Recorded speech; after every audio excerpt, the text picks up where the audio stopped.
உடையார் கோயில் என்று அழைக்கப்படுற கரவந்தீஸ்வரர் கோயில்ல தான் இருக்கும். இந்த கோயில் பார்த்தீங்கன்னா கிட்டத்தட்ட 1000 வருடங்களுக்கு முன்பு ராஜேந்திர சோழனால் கட்டப்பட்ட ஒரு மாபெரும் பொக்கிஷம்னே சொல்லலாம்.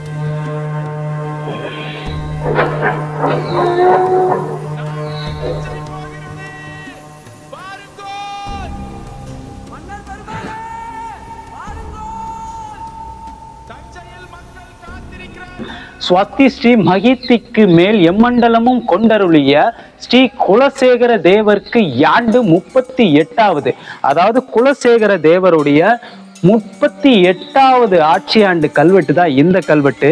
ஸ்வஸ்தி ஸ்ரீ கோவி ராசகேசரி பன்மரான திரிபுவன சக்கரவர்த்திகள் ஸ்ரீ ராஜாதி ராஜ தேவருக்கு யாண்டு 10வது, அதாவது அவருடைய 10வது ஆட்சி ஆண்டு கல்வெட்டு தான் இது.